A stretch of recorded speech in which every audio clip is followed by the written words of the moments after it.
తలుచుకోలేదు. వాడెలాగూ దాని మాయలో పడిపోయాడ్రా. కనీసం నువ్వైనా మా గురించి ఆలోచించకపోతే ఎలారా? అన్నయ్యని కాదని ఆలోచించడం అంటే అన్నయ్యని అవమానించడమే కదమ్మా. మాధవలా అంటున్నాడే కానీ ఆలోచించకుండా ఎలా ఉంటాడత్తయ్యా? మా బాధలు మేము చెప్పుకున్నాం, అది వదిలేసే. మీరెలా ఉన్నారు? బాగున్నావు అత్తయ్యా. ఏం బాగున్నారో ఏమిటో, సరిగ్గా తిండి కూడా తింటున్నట్టు లేదు కదమ్మా. ఇద్దరూ చిక్కిపోయారు. అసలు ఆ కళ్ళ కింద నల్ల చారలు చూడమ్మా. అలా ఏం లేదు అత్తయ్య, దేవుడి దయ వల్ల మేము బాగానే ఉన్నాం. బావుంటే బావున్నారమ్మా. అయినా తనెవరి కోసమా మీరింట్లోంచి వచ్చేయడం ఏంటమ్మా? ఇలా బాధపడటం ఏంటి చెప్పండి. పదండి, మన ఇంటికి పోదాం, పదండి. అవునన్నయ్య, మీరిద్దరూ లేకపోతే మాకు బాగోలేదు.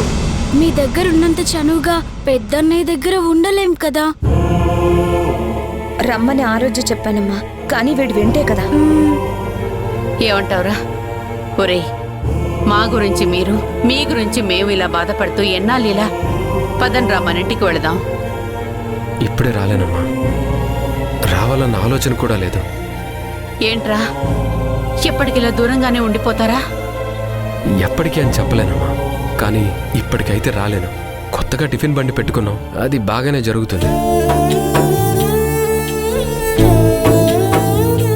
అప్పుడు పని చేయడమే నేర్చుకున్నాను, ఇప్పుడు బ్రతకడం నేర్చుకుంటున్నాను. ఇంకా ఫోనమాల దగ్గరే ఉన్నాను. చదువు ఎలాగో లేదు, జీవితం అన్నా చదువుకోనివ్వండి.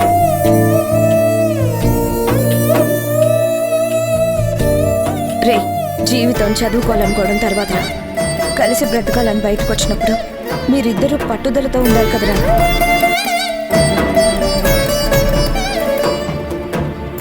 ఉంటున్నాం కదక్క. ఎలా ఉంటారో ఏంటో మాకు తెలుసురా.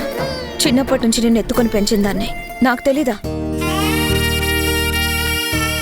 నీ మాటను బట్టి నీ మనసు ఏంటో చెప్పగలను. అదేంటోదినా, మేం బాగానే ఉన్నాం కదా. భర్త మీద మాట పడినివ్వని నాకు తెలుసు భూమి. ఏమైంది వాడికి?